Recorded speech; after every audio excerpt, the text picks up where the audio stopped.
Mamangu, niseme nini? Ni kwa ajili ya ukuu wako katika maisha yangu. Ushauri wa kila namna kwa mwanangu: usiue mwanangu, usiipe. Mheshimu Mungu, mheshimu wakubwa kwa wadogo. Mwanangu, usitamani vya watu,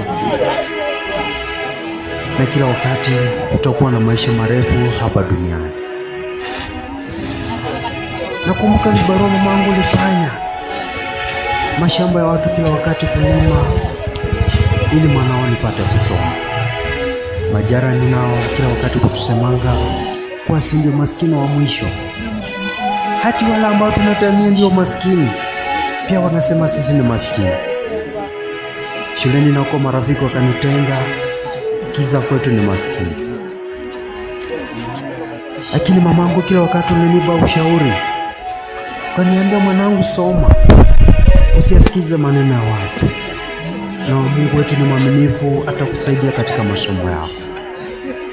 Kwa kweli mama yangu, ushauri wako niliushika na ukaweza kuwa nguzo katika maisha yangu.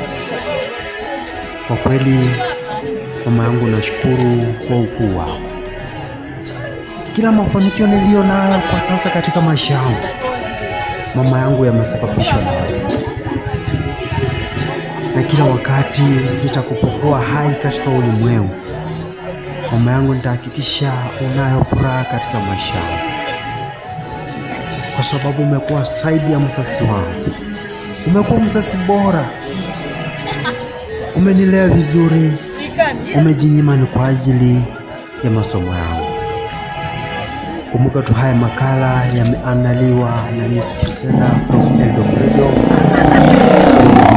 na kila wakati nitaendelea kukuandalia makala mengine kama haya. Kuwa na wakati mwema.